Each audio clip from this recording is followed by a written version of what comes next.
Assalamualaikum warahmatullahi wabarakatuh. Selamat siang rekan-rekan semua. Perkenalkan, nama saya Muhammad Galteri, Eskom MIT. Saya lulusan dari Charles Sturt University, Sydney, Australia. Um, Sekarang saya mengajar di Universitas Indo Global Mandiri sebagai dosen sistem komputer. Untuk hari ini, saya akan membahas data scientist, si detektif data di era digital.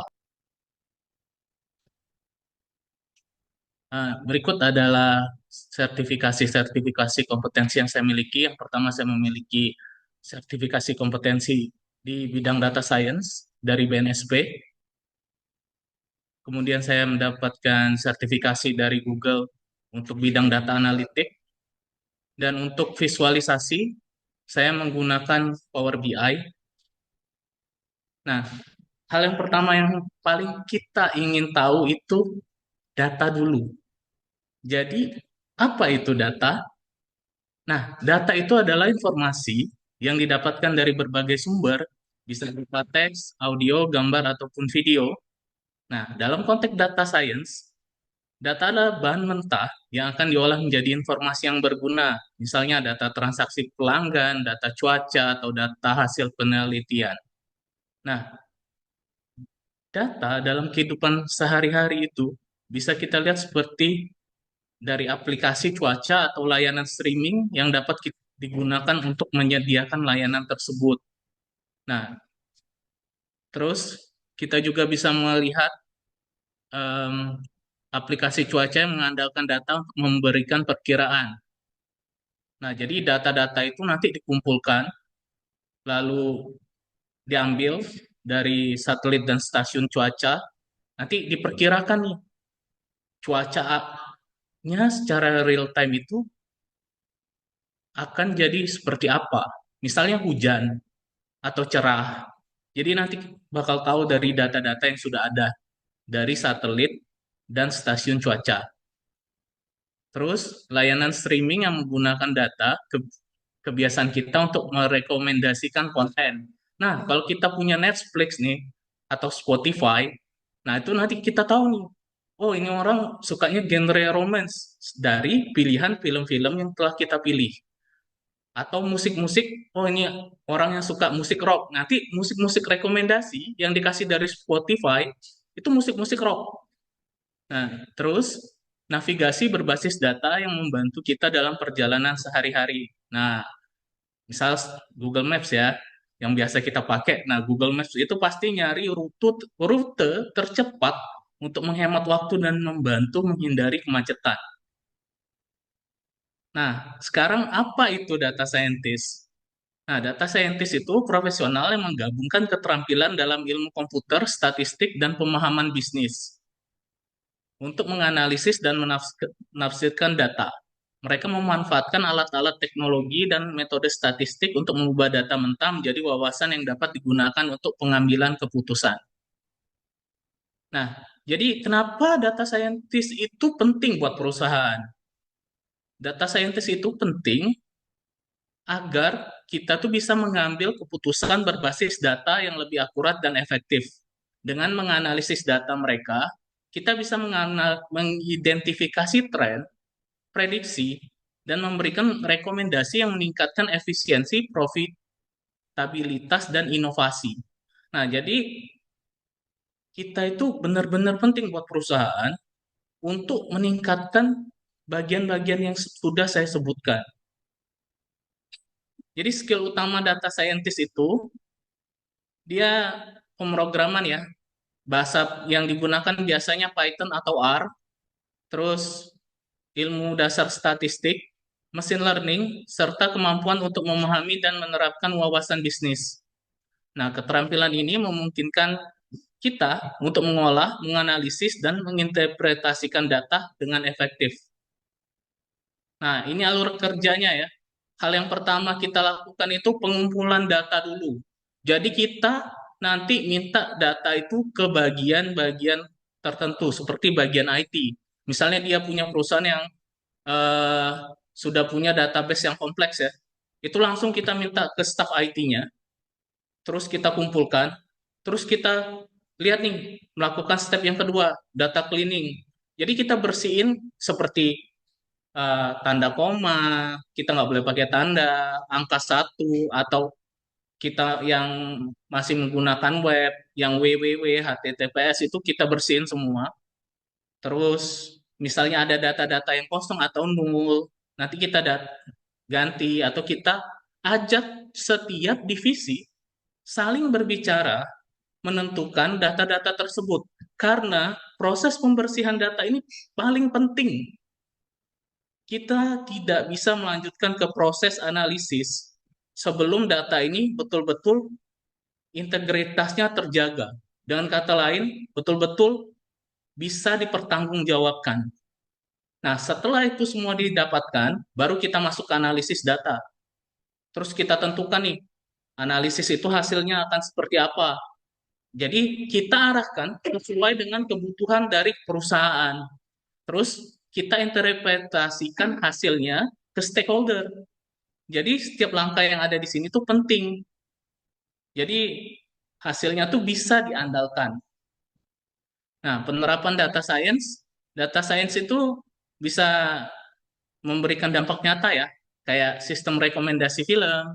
Itu kan membuat kalian lebih mudah memilih film-film yang kalian suka. Terus deteksi penipuan pada transaksi keuangan.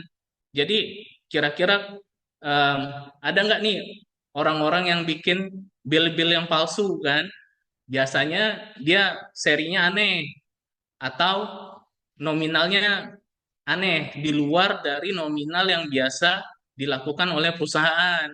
Terus analisis sentimen media sosial untuk memahami opini publik. Nah, jadi di sini pada data science kita bisa tahu apa opini publik dari media sosial kita.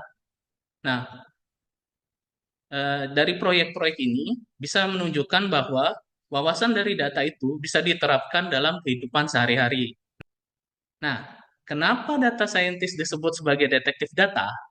Data scientist itu disebut sebagai detektif data karena mereka seorang detektif yang mengumpulkan bukti dan petunjuk dari data untuk memecahkan masalah yang kompleks. Nah, seperti yang saya bilang tadi kan, kalau kita di perusahaan kerja, misal perusahaan keuangan, kita ke bagian keuangan, kita ke bagian marketing, kita ke bagian yang lain, misalnya humas, untuk melihat apakah data yang kita koleksi atau bukti-bukti yang sudah kita kumpulkan itu sudah sesuai untuk memecahkan masalah yang kompleks yang dihadapi oleh perusahaan itu.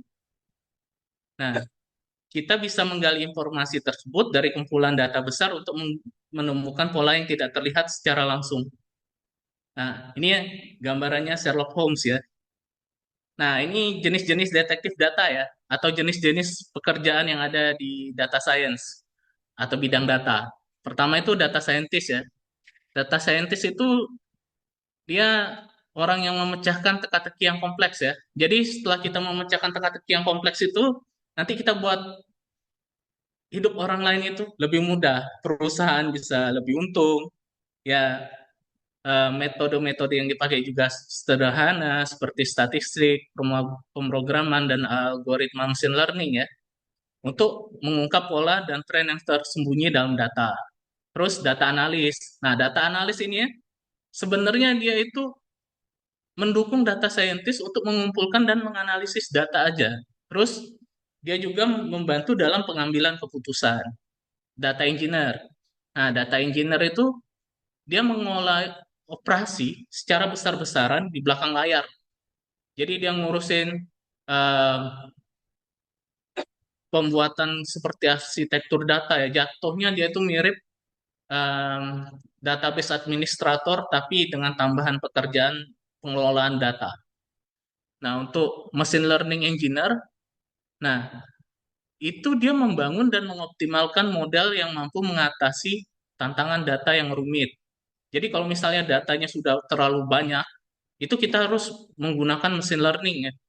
Jadi nggak mungkin kita sebagai manusia menangani itu sendiri ya.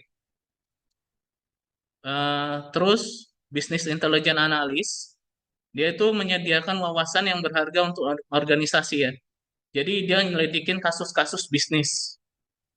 Untuk data visualization specialist, nah itu untuk orang-orang yang senang menampilkan data ya. Jadi biar bisa dibaca sama manusia, bisa dimengerti sama orang awam. Terus research scientist itu bisa dianggap sebagai orang yang menemukan dan mengembangkan algoritma dan metode baru dalam data science. Terus data privacy officer itu dia memastikan bahwa data di organisasi digunakan dan dilindungi sesuai dengan hukum dan peraturan. Untuk data product manager, dia memastikan produk berbasis data memenuhi kebutuhan pengguna dan memberikan nilai bagi organisasi. Nah, apa nih tools yang digunakan? Kalau saya biasanya pakai Google Colab sama Jupyter Notebook ya. RStudio, untuk database-nya saya pakai SQL, PostgreSQL, Microsoft SQL Server, dan NoSQL. Kalau untuk alat visualisasi datanya, bisa Looker Studio, Tableau, atau Power BI. Ini punya kelebihan dan kekurangan masing-masing ya, tinggal disesuaikan dengan proyek yang dilakukan. Nah, ini tantangannya ya. Em, Kalau data di lapangan itu biasanya kacau ya. Data entry itu kadang-kadang dia ngentry terlalu banyak kan, ada yang kelewat, ada yang nomor-nomornya salah. Jadi itu sih tantangan yang paling sulit buat data scientist. Nah, gimana menjadi seorang data scientist? Em, Pertama, kita bisa ngambil pendidikan formal ya, seperti kuliah di bidang ilmu komputer, contohnya sistem komputer atau statistik, atau mengikuti kursus online, atau mendapatkan pengalaman praktis melalui proyek-proyek data. Nah, untuk proyek-proyek data ini biasanya dipakai orang-orang itu ngambilnya di Kaggle. Jadi kita bisa latihan di sana sekaligus menunjukkan kemampuan kita. Nah, pertumbuhan karirnya itu sangat bagus ya untuk data scientist. Nah, biasanya seorang data scientist ini mulainya dari data analis dulu. Karena kemampuan data analis itu kan dia ngumpulin datanya dulu. Pemahaman dari sana, terus bisa menerjemahkan data itu untuk bisa dibaca orang lain, baru dia bisa jadi seorang data scientist. Nah, data scientist itu pemberatannya itu seperti dibuat untuk pemodelan ya. Contohnya yang kayak tadi, rekomendasi. Bisa kayak di Tokopedia ya. Kita nyari headphone misal. Nanti dikasih rekomendasi headphone-headphone yang sering orang beli. Kalau untuk masa depan data science ya, itu pasti akan dipengaruhi oleh AI dan komputasi kuantum ya. Teknologi ini nih memberikan analisis data yang lebih cepat dan lebih dalam, membuka peluang baru dalam bidang data science. Kalau kita menikmati pengelolaan data, waktu itu kadang-kadang ya 2 jam, 4 jam itu nggak kerasa. Semakin bagus komputer kita, data yang seharusnya diolah 10 jam bisa diolah cuma 1 jam. Jadi jangan khawatir ya. Biasanya kalau kantor untuk data science, seorang data scientist itu biasanya dikasih laptop yang betul-betul mumpuni ya, betul-betul bagus untuk melakukan komputasi. Nah, ini data science dan media sosial. Jadi peran data science itu bisa menganalisis perilaku pengguna media sosial. Nah, seperti cara berinteraksi, terus posting, like, komen, terus pola perilaku, preferensi yang kita suka, lihat-lihat reels atau lihat-lihat story kan. Terus kita bisa mengidentifikasi pola dan tren untuk meningkatkan pengalaman pengguna. Nah, maksudnya, jadi kalau misalnya kita suka olahraga nih, konten-kontennya kita tonton kan olahraga. Jadi nanti reels yang tampil di media sosial itu ya tentang olahraga semua. Apalagi kalau kita sudah mengerucut ke arah misalnya tenis atau basket. Nah, nanti yang muncul bakal tenis atau basket. Terus analisis sentimen untuk memahami apa yang disukai atau tidak disukai pengguna.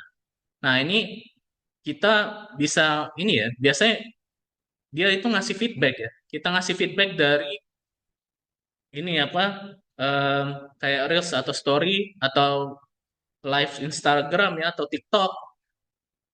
Jadi nanti kita report ini bagus atau enggak. gitu. Terus memerangi berita palsu melalui analisis data ya. Nah, ini saya secara pribadi ya pernah terjun untuk menganalisis berita palsu ya dengan tema US presidency ya. Jadi hal-hal yang menyangkut berita-berita palsu itu biasanya itu dipotong per kata. Misalnya ada kata-kata yang buat hoax nih.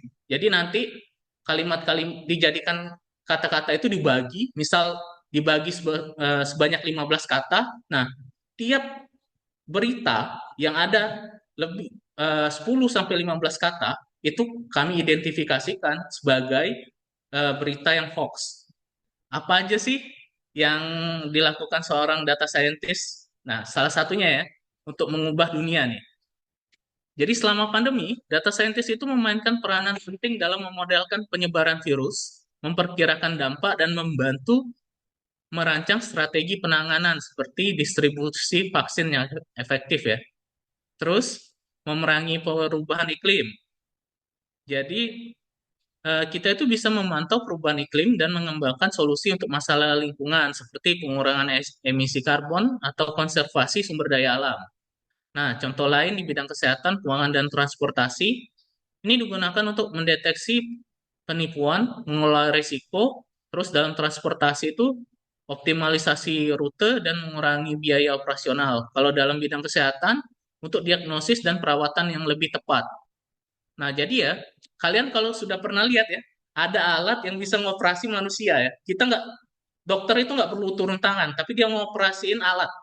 Jadi data science di situ bisa memperkirakan, oh iya, lebih baik alatnya itu dibagusin di sini nih biar pergerakannya smooth, biar arahnya bisa diarahkan jadi lebih baik, lebih tepat, lebih presisi.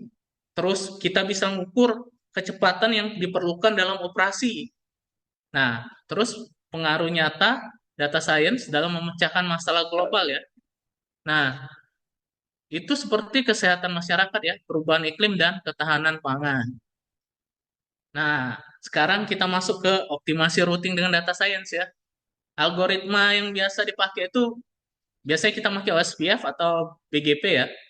Nah, itu bisa menentukan jalur terbaik untuk mengirim data dari sumber ke tujuan dalam jaringan. Nah, jadi nanti kita sebagai seorang data scientist itu nanti analisis hasil yang ada di misal pakai tracer ya. Nanti melihat sumbernya ini dari A ke B sampainya berapa lama biasanya genetic algorithm atau end colony optimization. Nah, ini bisa diterapkan untuk menemukan jalur paling efisien berdasarkan kriteria tertentu seperti latensi, throughput, dan kegagalan jaringan. Contoh, sebuah perusahaan telekomunikasi menggunakan data science untuk menganalisis data jaringan historis dan menentukan jalur optimal untuk mengurangi latensi dan meningkatkan kualitas layanan. Nah, ini prediksi performa ya. Nah, jadi model yang bisa kita bangun itu berdasarkan data historis dan real time ya. Jadi ini bisa memprediksi kemacetan, penggunaan bandwidth, atau potensi kegagalan jaringan. Terus administrator jaringan juga bisa mengambil tindakan preventif untuk mengurangi resiko downtime atau penurunan kualitas layanan. Contohnya, jika penyedia layanan internet menggunakan mesin learning untuk menganalisis pola kegagalan jaringan di masa lalu dan memprediksi kemungkinan gangguan di masa depan, sehingga mereka bisa melakukan pemeliharaan preventif. Nah, terus untuk manajemen lalu lintas jaringan, data science itu bisa digunakan untuk menganalisis pola lalu lintas jaringan dan mengelola prioritas data yang mengalir di dalamnya. Ini bisa melibatkan pengolahan quality of service atau QoS berdasarkan jenis data, seperti video streaming atau panggilan VoIP yang membutuhkan latensi rendah. Analisis ini bisa membantu dalam pengaturan bandwidth secara dinamis dan memastikan bahwa jalur routing dioptimalkan untuk penggunaan terbaik. Contohnya, penyedia layanan cloud menggunakan machine learning untuk mengelompokkan lalu lintas berdasarkan jenisnya, misalnya streaming, transfer file, dan alokasi bandwidth sesuai dengan kebutuhan prioritas yang berbeda, sehingga meningkatkan efisiensi pengguna jaringan.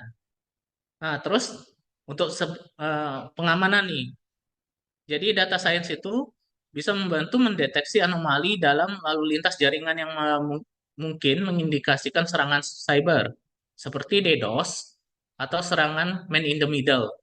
Teknik seperti anomaly detection dan clustering dapat diterapkan untuk mengidentifikasi pola yang tidak biasa dan memberi peringatan dini kepada tim keamanan jaringan. Contoh deteksi DDoS. Nah, sebuah perusahaan keamanan jaringan menggunakan machine learning untuk menganalisis lalu lintas jaringan dan mendeteksi serangan DDoS secara real time, memungkinkan mereka untuk merespon dengan cepat sebelum serangan tersebut menyebabkan kerusakan yang signifikan. Analisis dan visualisasi real time-nya ya. Jaringan itu bisa dipantau secara real time dan visualisasi data dapat digunakan untuk memudahkan analisis. Misalnya dashboardnya interaktif, dapat dibuat untuk menampilkan kesehatan jaringan, penggunaan bandwidth, dan rute data secara visual. Nah, contoh network monitoring dashboard. Tim IT di sebuah perusahaan besar menggunakan dashboard berbasis data untuk memantau jaringan secara real time, membantu mereka mengidentifikasi masalah dan mengoptimalkan performa jaringan secara lebih efisien. Thank you.